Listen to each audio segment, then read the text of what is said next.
Tai sveiki visi. Klydinėtojai, atklydę čia.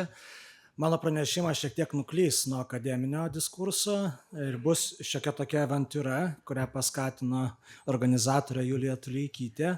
Šiaip esu literatūrologas, bet šiandien kalbėsiu apie tai, kaip humanitarai, menininkai sumanė žaisti krepšinį ir kas iš to išėjo. Kalbėsiu apie tokią komandą, jinai vadinasi Egzistenciniai klausimai ir dalyvavo Vilniaus krepšinio lygoje.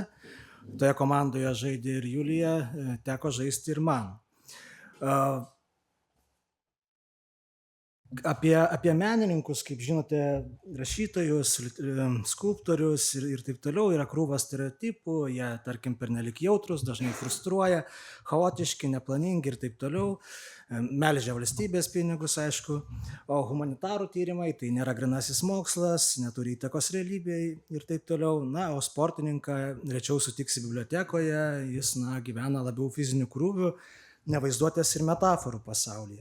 Kita vertus, kai pagalvoji, kas sieja sporto ir meno laukus, tai kova, konkuravimas dėl premijų, dėl pripažinimo, dėl simbolinio kapitalo.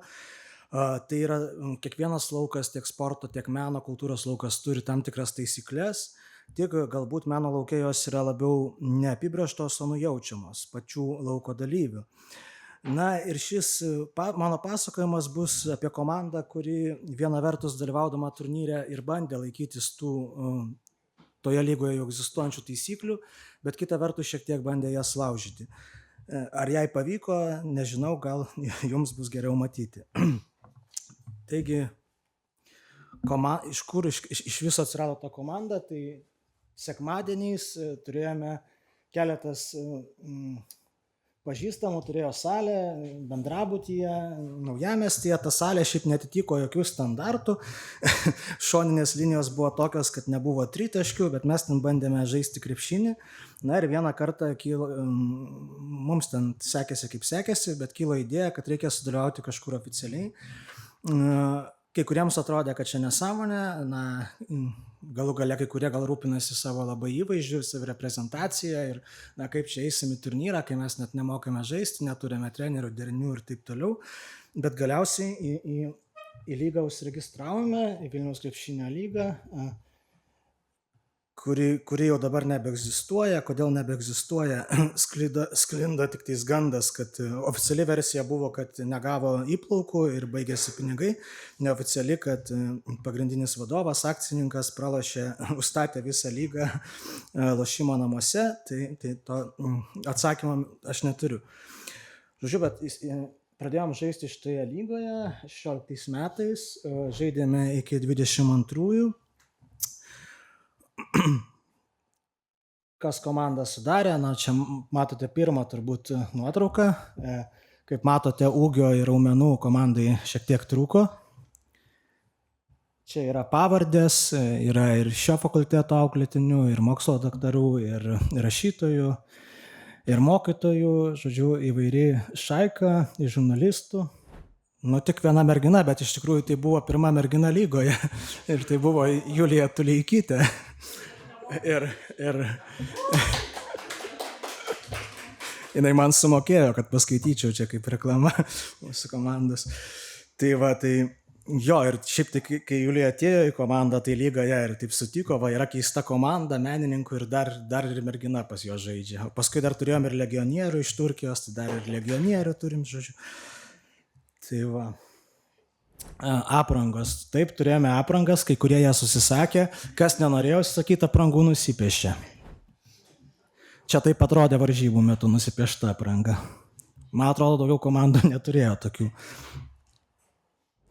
Kaip atrodė logotipas? Komanda vadinosi Egzistenciniai klausimai, logotipas buvo Sizifas stumiantis kamuolį.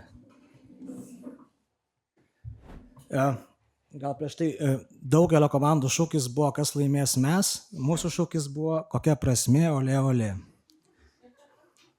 Vienas varžovas net po rungtynių prie jo sako, koks fainas jūsų šūkis. Treniruotės. Na, treniruotės tiesiog būdavo, kad bėgam ir metam. Nelabai mes ten ką turėjom, o tiesą sakant, mums ir kamuolių trūkdavo. Tai vieną kartą, čia tiesą sakant, buvo apšilimas prieš varžybas, nieks neatsinešė kamuolio, tai teko susisukti iš megztinio kamuolį ir mėtėm su juo. Varžovus, man atrodo, šiek tiek sugluminom. Deriniai, na, komanda turi turėti derinių, derinių mes neturėjome, nes ilgą laiką ir trenerio neturėjome. Po to, kai turėjome trenerį, bandėm kažkokius derinius brėžtis, bet nelabai mums išėjo.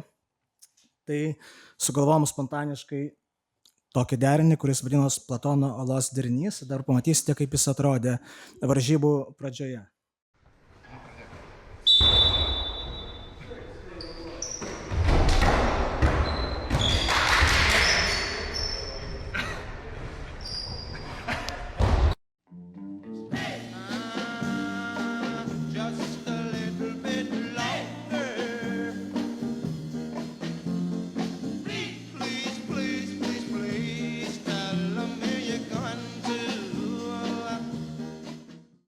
Varžovai tikrai atrodė sutrikę ir teisėjas žiūrėjo į mus keistai. Turėjome socialiniuose tinkluose puslapį, jį administravo keli žaidėjai, pasikeisdami pagal nuotaiką. Sizifo kamuolys vadinosi ir turėjo tokį gniuždantį gynybą. Varžybas kurdavom kaip renginius, kurios irgi turėjo savo tam tikras koncepcijas, visai viliodavom fanus, kad ateitų. Taip pat čia iš komunikacijos pavyzdžių, čia žaidėm prieš monetų kalikus, tai taip atrodė. Apskritai komunikacija buvo labai chaotiška ir įvairi, tai tiek ir literatūros, tiek ir žurnalistikos tam tikros nuotrupos, tiek ir, na, va, pavyzdžiui, sekretariato žinutė, kad varžybos vėluos dėl eglutės įžiebimo 5 minutės ir taip toliau. Čia daugiau pavyzdžių. Pavyzdžiui, ledai, kas aš esu. Nežinau, kažkaip, kai sukūrėm tą komandą, vis pradėjom pamatyti daugiau absurdo visur aplinkui negu iki tol. Čia, tarkim, yra iš varžybų jau statistikos ir tas dialogas trumpas viršuje yra tikrai įvykęs. Tai yra Mindaugas Bunza pasiūlė Mykolai Saukai, kad Mykolai būk labiau apačioj, o Mykolas paklausė, kur ta apačia yra. Kartais statistika padėdavo komunikacijai, čia šiuo atveju Ruslanas Baranovas atrodo, kad vienas žaidžia aikštelėje. Jis tiesiog meta kamuolį, tada prameta, tada atkovoja puolime ir vėl meta. Ir tokia neverending istorija. Kadangi visi po varžybų žiūrėdavo į statistiką, tai reiškia, nors siekis būti komandoje buvo susimažinti savo ego, bet ego vis tiek po varžybų kažkaip visiems parūdavo ir žiūrėdavo, koks jų naudingumo koeficientas. Na ir būdavo liūdna tam, kuris pamatydavo ten -5 ir -7, tai tada sugalvom, kad reikia prizo tokiam nuliūdėliui. Ir tokia buvo tradicija, kad tas, kuris buvo mažiausiai naudingas komandai, gauna prizą ir kitą kartą jisai jau teikia prizą kitam mažiausiai naudingam, o jeigu taip nutinka, kad jisai ir kitą kartą mažiausiai naudingas, tai tada antram nenaudingiausiam. Tai tie prizai buvo įvairūs, tiek galėjo būti alaus, saldainių dėžė, vaistai nuo galvos skausmo. Žodžiu, visokie praktiški dalykai. Taip pat turėdavom dovanų varžovams, nes turėjom rėmėjų, paprastai tai būdavo kokios leidyklos, duodavo knygų, tai varžovams nuneždavom knygą.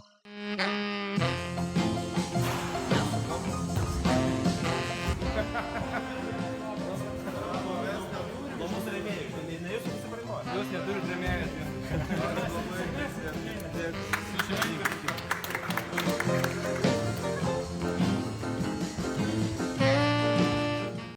Na, vienas iš rėmėjų buvo FI knygos leidykla, tai Tomas mums davė Platono dialogų paskaityti varžybų metu, tai mes tai padarėm, o Jurgis Marčėnas, aktorius, nusprendė jie paskaityti ir kad kiti girdėtų. Ar toje komanda turėjo fanų? Turėjo, jų skaičius sviravo nuo 0 iki 5 maždaug. Čia yra reportažas iš varžybų su klaida, egzistenciniu klausimus ir galės, buvo nustebintos specialia komandos savaitgalio programa. Tai tos programos buvo įvairios, kartais darydavom poezijos ar vertimų skaitimus, po 2 kėlinių per pertraukėlę susėsdavom vidury aikštės, dėja neradau jokio to įrodymo, bet tai buvo, ir skaitydavom susirinkusiems fanams, jeigu jų būdavo. Ar turėjom fanų užsienyje? Stebina, bet turėjome, tiesa, iki Lietuvos jie niekada neatvažiavo ir į varžybas neatėjo. bet palaikė. Naujokai kaip ateidavo, jie turėdavo užpildyti tam tikrą anketą ir pareikšti, kodėl nori čia dalyvauti ir kodėl jaučia tą pačią beprasmybę, kaip ir kiti komandos dalyviai. Tai čia matote Julijos Tuleikytės tokią paraišką į mūsų komandą. Žodžiu, įvertinom gerai paraišką ir į komandą priėmėm. Ką dar darydavo komandai? Ką žinau, kai neįmesdavo, kažkaip reaguodavo labai jautriai, pavyzdžiui.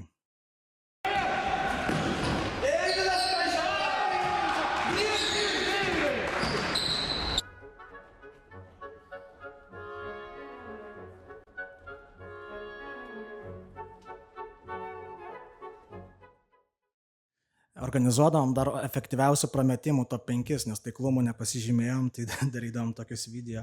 Paskui lyga iš tikrųjų pradėjo rašyti, kad mūsų taiklumas turbūt toks prastas, kad tos video sukurtume kuo geresnius.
Ir taip toliau, bet kaip mus matė lyga? Tai maždaug taip, literatai, rašytojai, šachmatininkai, skulptoriai, žurnalistai bei kiti meno ir kultūros lauko dalyviai jau ne pirmus metus sėkmingai įrodinėja, jog ir jie moka žaisti krepšinį. Šie ekipa gana sėkmingai moka gintis nuo varžovo atakų, tačiau ne taip dažnai šiam klubui sekasi taip pat sėkmingai užpulti varžovų krepšį, kadangi nesumeta savų metimų. Bet buvo visokių ten tų antraščių, su trigubų dublių flirtavęs egzistencinių klausimų Mažylis, Mindaugas Bunza nesunkiai tapo geriausių savaitės žaidėjų. Bet kita vertus, kitoje pusėje matote, kad labiausiai nuvylęs kolektyvas egzistenciniai klausimai. Tarp nepasiekimų ar pasiekimų būta ir taurė. Tiesą sakant, nors jinai buvo sidabrinė pavasario čempionate, 4 divizione, jis nebuvo paskutinis, beje, man atrodo, divizionų buvo gal 6 ar 7.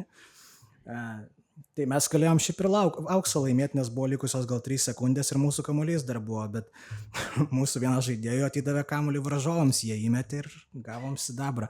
Po to sakė, kad sidabras kažkaip mažiau banalu negu auksas.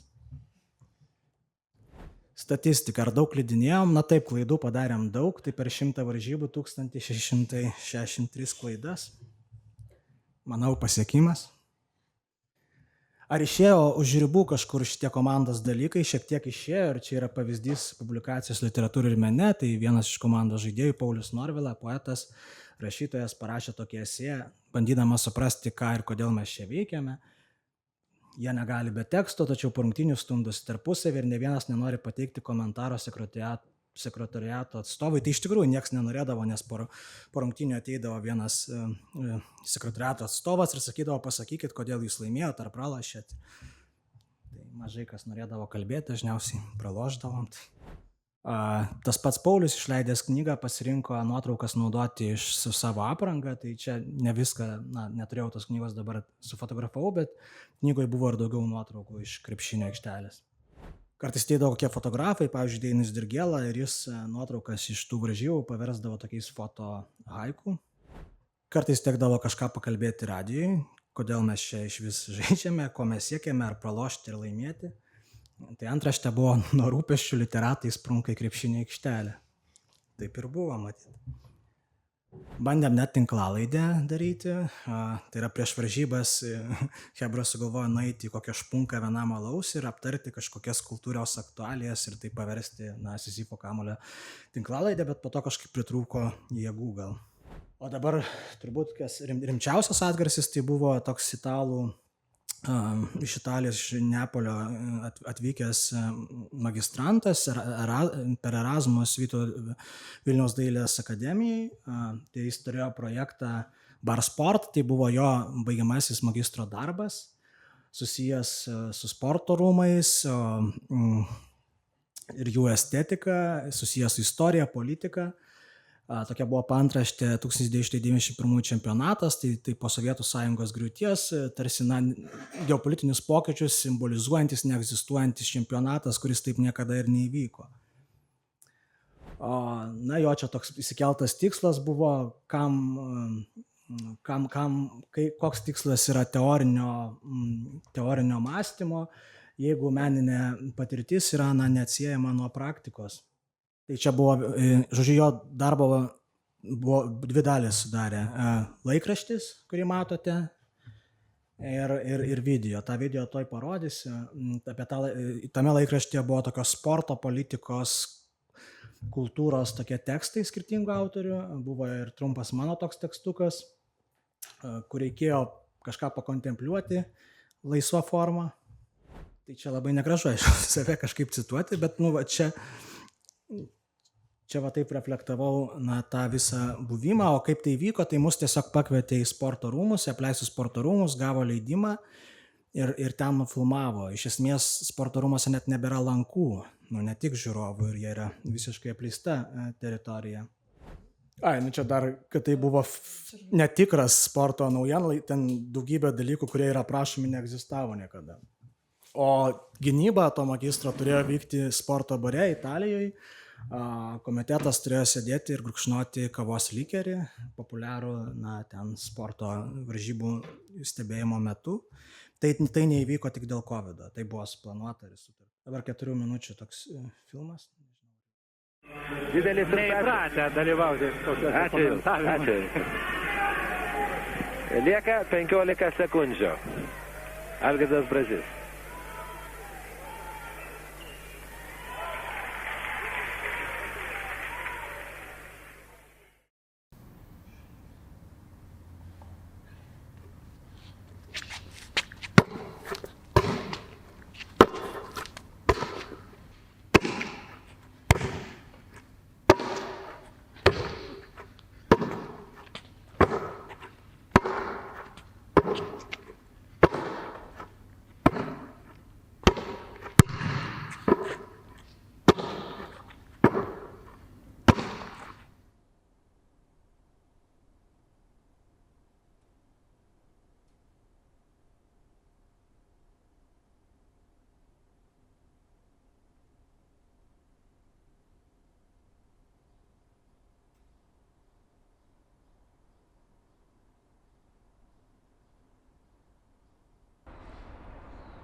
Nežinau, kodėl ten nukirpo jis montuodamas krepšinius, nes šiaip jų nebuvo, buvo lentos, bet be lankų.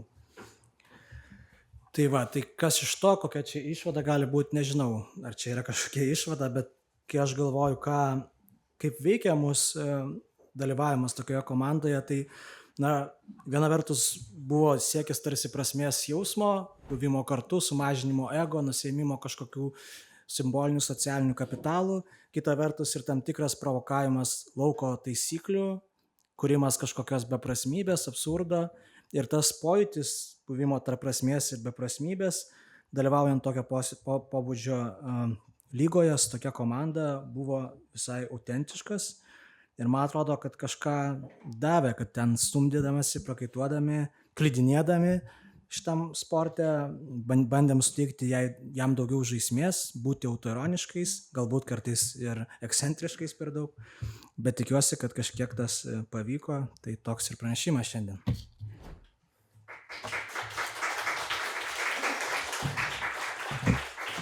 Ačiū, Sauliau, labai žaismingai ir simpatiškai atrodo. Į vieną klausimą atsakėjai, kas iš to būčiau, aišku, ironiškai jį uždavęs, o kitas klausimas iš kitos pusės, tai yra iš įvado, nes išvadas pasakei, o iš įvado kodėl, aišku, atsakymas gali būti why not, irgi išvadose truputį yra, bet jei rimčiau paklausta, buvo kažkokia inspiracija, ten Fluxus, ten, ką žinau, yra visokie situacionistai, yra kalnas meninių įvairiausių praktikų, ar ne? Nežinau, tai čia galėčiau dabar mitą kokį kurti, kas ten mus inspiravo. Ne, man atrodo, kažkokios vienos inspiracijos nebuvo. Buvo bendras toks kolektyvo jausmas, kad galima ateiti ir žaisti kažkaip truputį kitaip, truputį tą lygą paprovokuoti. Turbūt taip. Nors kažkada, aišku, pirmam kurse, kai įstojau filologiją, pasidariau tokią maikutę, lituanistas irgi žmogus, tai ta maikutė, aišku, simbolizavo norą, kovoti su stereotipais. Tai tas ėjimas į tokią lygą irgi buvo viena vertus bandymas parodyti, kad galim sportuoti, bet kai pamatėm, kad nelabai sekasi, ieškojom būdų, kaip tai pateisinti. Ar turit klausimų, kas nors? Vieną klausimą. tą didelę krepšinio aikštelę ir ar gal turite žinių, ar iš to kada nors bandė padaryti kažkokį alternatyvų sportą? Tai čia sporto rūmai. Manau, kad nebandė. Jo, nes kai aš prisimenu, kaip per didelį ekraną mačiau ledo ritulį, tik tada man ledo ritulis pradėjo patikti žiūrėti per televizorių, tai šitas blemba kaip įdomi atrodo. Bet dabar priėmė kažkokį sprendimą dėl sporto rūmų, gal kas žinote, aš dabar tiksliai neatsimenu, jos ten kažkiek restauruos ar ką darys. Nu, bet šiaip tai kino magija, Miroslavai, čia kino magija, iliuzija, ar ne, kad įspūdingai atrodo. Dar klausimėlį vieną trumpą. Monty Pythoną įdėt. Bet čia labai daug kas netilpo, žinai. Nu, tai vienas iš inspiracijos šaltinių, ar ne? Plius iš pradžių galvojau, čia truputį autoreflektyviai meno sociologiją darysiu ir bandysiu reflektuoti, bet po to pagalvojau, kad bus per daug pretenzinga, tai atsisakiau. Net gerbiamo Šarūno Jasikevičiaus teiginį, kad vyrai aikštėje turi kentėti. Tai kaip ir poetai turi atkentėti, kad knygą išleistų. Tas pats. Čia panašu. Čia mūsų tautos, sakė.